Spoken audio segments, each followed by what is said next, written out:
حضرت عمر رضی اللہ تعالیٰ عنہ جب ایمان لائے تو آپ نے ایک ایک کافر کے گھر کے دروازے پہ کھڑے ہو کے کہا کہ تم کمزوروں کو مارتے تھے، میں تمہیں بتانے آیا ہوں میں محمد عربی کا نوکر بن گیا۔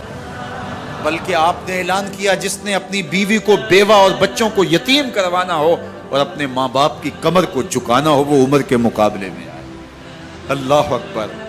زنیرہ نامی ایک خاتون تھی، بہت کمزور، راوی کہتا ہے کہ اس کی ہڈیوں میں گودا نہیں تھا، عشق رسول تھا، اور اس کا ظالم آقا اس کو مارتا ہے، اور جب مار مار کے تھک جاتا ہے ادھر سے عمر آ رہے ہیں، یہ اسلام لانے کے پہلے کی کہانی ہے، ادھر سے عمر آ رہے ہیں تو اس نے کہا عمر تم جوان آدمی ہو تو یہ چھوڑتی نہیں ہے اپنے نبی کا نام، ذرا تم آؤ۔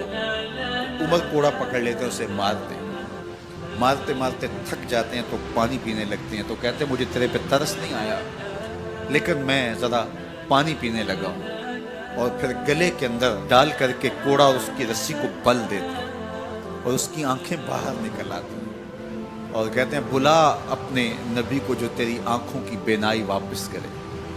اللہ اکبر۔ تو اس نے آسمان کی طرف منہ کر کے کہا مالک میں کبھی بھی آنکھوں کی بینائی نہ مانگتی لیکن اب تیرے نبی کی عزت کا سوال ہے۔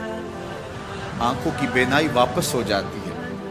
زنیرہ کو بڑا مارا، آج عمر گلیوں میں آنکھوں میں آنسو ہیں اور عجیب دل بے تاب ہے اور کہتا ہے آؤ بھئی میں حضور کا غلام بن گیا ہوں، تمہیں بتانے آیا ہوں۔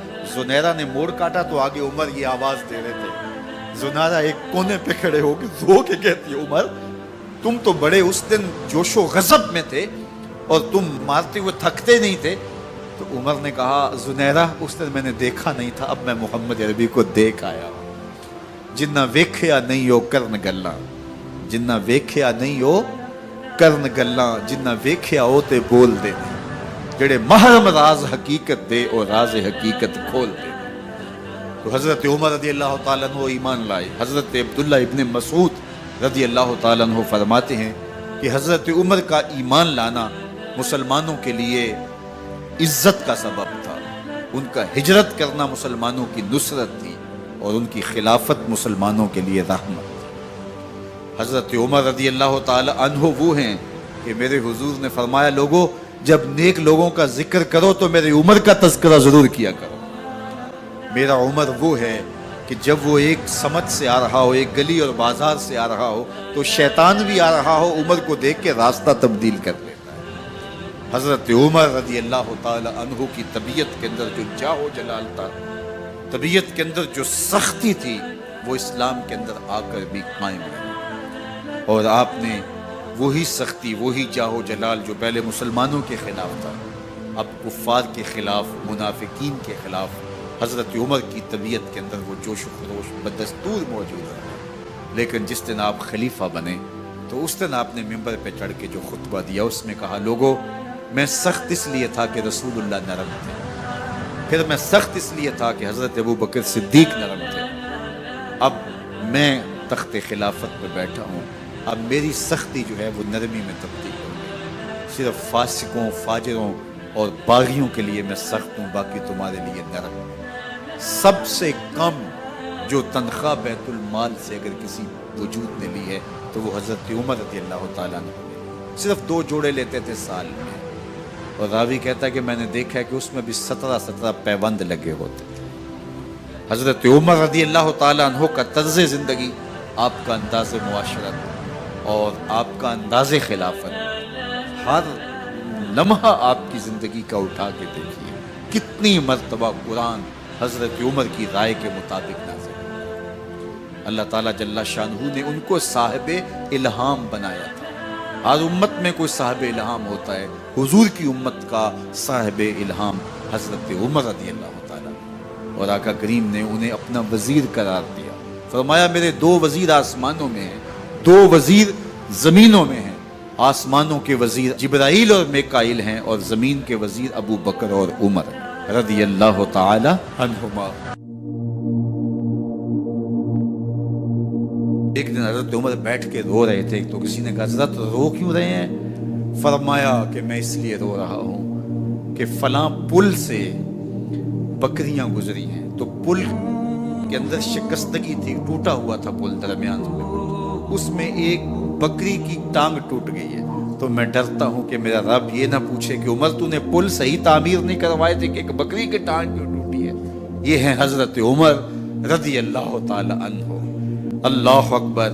تو اللہ تعالیٰ جل شانہ نے حضرت سیدنا عمر بن خطاب رضی اللہ تعالیٰ عنہ سے جو کام لیا، مختصر دور خلافت کے اندر 10 سال 6 ماہ 4 دن آپ نے خلافت فرمائی ہے، لیکن کہاں سے چلے اور یہاں مکران تک، بلوچستان کا حصہ ہے، یہاں تک آپ کے سلطنت کی حدود وسیع ہوئی، ادھر آرمینیا تک جا پہنچے، حمص فتح کیا، قادسیہ، یرموک۔ آپ ذرا دیکھیے کہ کہاں تک آپ کی فوجوں کے گھوڑے دوڑتے رہے، اور اللہ تعالیٰ جل شانہ نے ان کو جو توانائی، عدل و انصاف کی قوت عطا فرمائی۔ اللہ اکبر۔ جب زمین پہ عدل کیا ہو تو زمین بھی حکم مانتی ہے، اور حضرت عمر وہ تھے جن کا حکم ہوائیں بھی مانتی تھی، زمین بھی مانتی تھی، جن کا حکم جو ہے وہ آگ بھی تسلیم کرتی تھی اور دریا بھی ان کا حکم مانا کرتے تھے۔ مصر کے اندر یہ رسمیں بد جاری تھی کہ سال کے بعد ایک دوشیزہ کو زیورات پہنا کے اچھے لباس میں ملبوس کر کے دریا کی بھیڑ چڑھایا جاتا، اس کی قربانی دی جاتی، اس کا خون بہتا تو دریا چلتا۔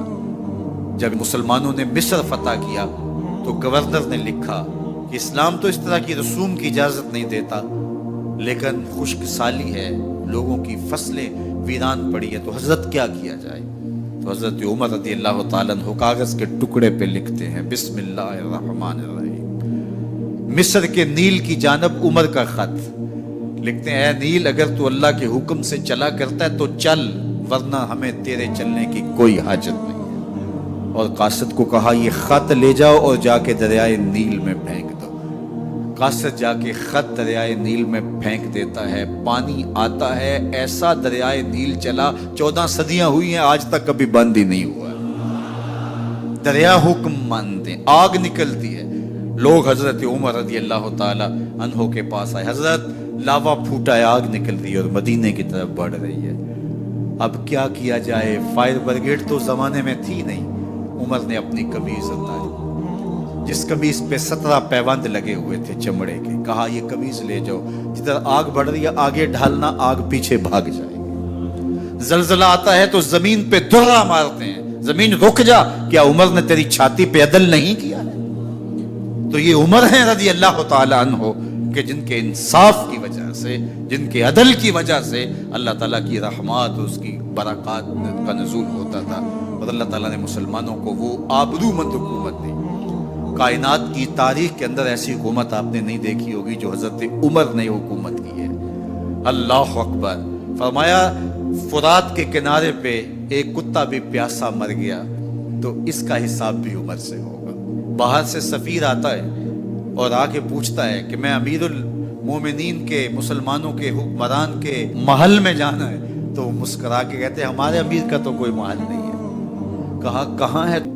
پھر کیا دیکھتے ہیں کہ عمر رضی اللہ تعالی عنہ جنت البقیع کے پاس ایک درخت کے نیچے اینٹ کا سرانہ رکھ کے سوئے ہوئے، تو اس نے کہا عمر تو نے عدل کیا ہے، تجھے کچی اینٹ پہ بھی نیند آ گئی، ہمارے حکمرانوں نے انصاف نہیں کیا، اور وہ بند اور محفوظ کمروں کے اندر بھی سکون اور چین کی نیند نہیں سو سکتے۔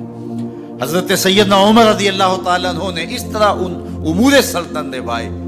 آپ دن کو لوگوں کی دیکھ بھالی کرتے، لوگوں کی ضروریات سنتے سمجھتے، اور جب رات پڑتی لوگ سو جاتے، عمر مدینے کی گلیوں میں پہرا دیتے۔ کائنات نے کوئی ایسا بھی حکمران دیکھا ہوگا؟ اللہ اکبر۔ وہ مجاہد جو مختلف محاذات پہ گئے ہوئے ہوتے، ان کے گھروں کی دیکھ بھالی کرتے، ان کی ضروریات کا خیال رکھتے، ان کی آبرو کا پہرا دیتے۔ راتوں کی تنہائیوں کے اندر حضرت عمر اٹھتے اور جا کے گشت کرتے، چکر لگاتے، دیکھتے کوئی آنکھ پر نم نہ ہو، مفلسی کا کسی گھر میں ماتم نہ ہو۔